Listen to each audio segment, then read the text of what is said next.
Hello and welcome back to Venture Onward, where I talk pop culture news and comics. Today I plan to talk about the Ultimate Universe #1, where Mr. Fantastic alternate counterpart known as the Maker plans something that makes the Earth heroes of 616 nervous. Now let's start with the story. 2 months had passed since the audacious assault on the Blockward building. The team of 4 highly skilled mercenaries, equipped with cutting-edge technology and advanced weaponry, had executed their mission flawlessly. Eliminating the guards and security with precision and efficiency, they swiftly made their way to a damage control remote prison 42, the underground facility that held the enigmatic prisoner known as the Maker, Reed Richards of Earth 1610. Within the dimly lit corridors of the prison, the team cautiously navigated their way to the Maker's cell. They knew this was no ordinary inmate.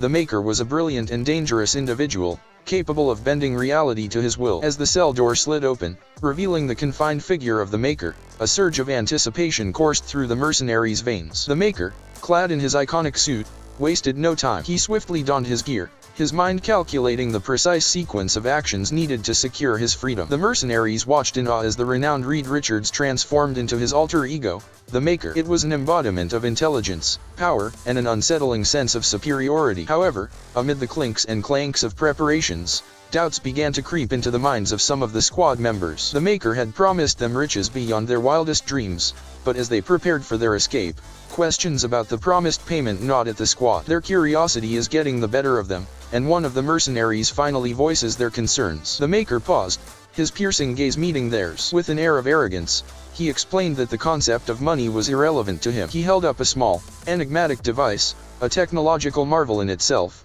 and stated that he possessed the means to grant them everything they desired. Reed Richards, the Maker, further elucidated his intricate plan that had set events in motion. He had meticulously orchestrated the corruption of a team of prison therapists, manipulating them into unwittingly becoming his pawns. Through them, he had assembled the squad of mercenaries, expertly chosen for their unique physiology and unwavering loyalty. It was all part of a grand scheme to secure his freedom and reclaim his place in the world. His words carried an undercurrent of superiority as the Maker spoke, emphasizing his brilliance and meticulousness. The mercenaries listened in awe, realizing the magnitude of the man standing before them. Interrupting the gravity of the moment, the Maker instructed the squad to remove their helmets, and to his surprise one of the squad wasn't who he was expecting, as the man that he expected had met his end beforehand and had to be replaced. Irritated by the notion that his counterpart, Mr. Fantastic, would have considered a backup plan, stating, "He encouraged and challenged me in ways I didn't believe possible," he mused, his voice tinged with annoyance. "His ideas of acceptable goals and personal growth may have been narrow,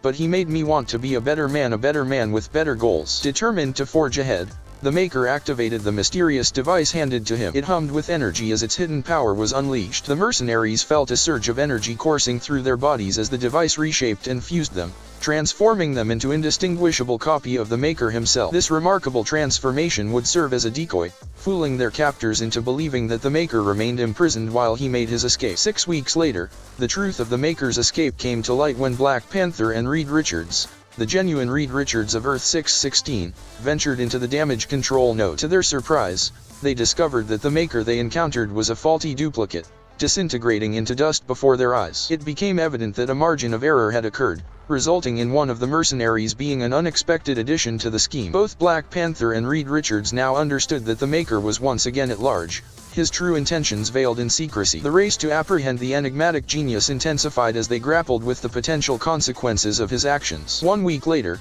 the Maker stealthily infiltrated the renowned Baxter Building, the headquarters of the Fantastic Four. Unbeknownst to the heroes, the Maker's presence sent shivers down their spines. The Maker's eyes gleamed with anticipation within the hallowed halls of Mr. Fantastic's lab. His search had led him to a long-sought-after prize, a discovery that would further his grand designs. The following day, the Illuminati, an assembly of Earth's most formidable heroes, including Iron Man, Black Panther, Doctor Strange, Namor, Charles Xavier, and Black Bolt, convened in a secluded location to discuss the Maker's escalating spree of thefts. They meticulously analyzed the stolen items, each imbued with extraordinary power and significance. The vibranium stolen from Wakanda, the Turigen spheres from New Arctilon, the bridge from Stark's secret warehouse, the Krakoan gateway presumed impossible for non-mutants to access, the immunity lance from the Sanctum Sanctorum, and the dilution shields from Atlantis. They were all vital components in a larger scheme. The group soon realized that the Maker's actions were purposeful. He intentionally allowed the Illuminati to investigate his activities,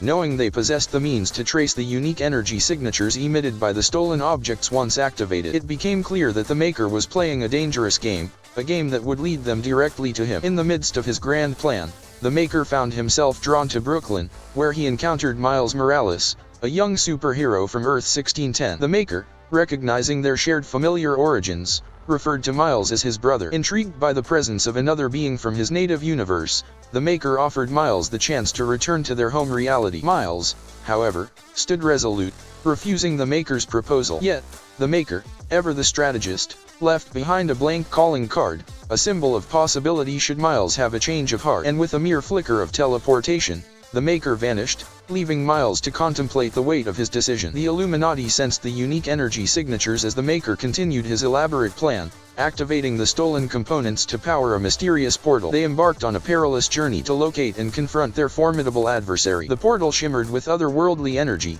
ready to transport the Maker to his desired destination, a world of his creation where he could exert absolute control. In the face of this imminent threat, Reed Richards, the genuine Mr. Fantastic, realized the implications of the Maker's actions. He implored his comrades to destroy the portal to prevent the Maker from achieving his ultimate goal. But the Maker's intelligence were not to be underestimated, and a force field erected by his ingenuity deflected their desperate attacks. As the Maker prepared to step through the portal, leaving behind the heroes who had dared to challenge him, he turned to Reed Richards. His piercing gaze locked with that of his alternate self. The Maker posed a haunting question that cut to the core of Reed's existence. "If you could do it all again," he asked, his voice dripping with significance, "if you could truly change things, if you had the chance, would you erase me from existence?" Time seemed to stand still as Reed Richards weighed his response. The weight of their intertwined destinies and the consequences of their choices hung heavy in the air. After a moment of contemplation, Reed confessed that, given the opportunity, he would erase the Maker from existence. The Maker's lips curled into a knowing smile. "I'll keep that in mind,"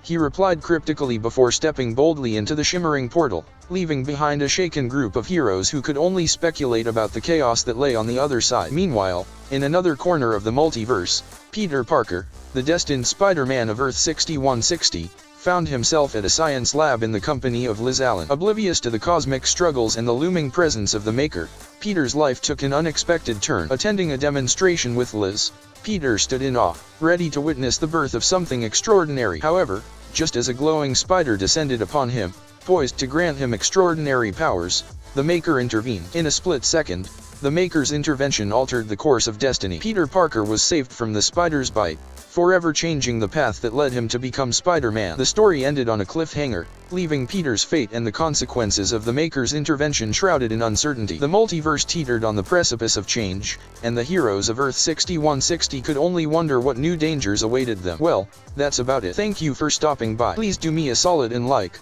subscribe, and hit that notification bell so you can get my next video. Until next time, venture onward.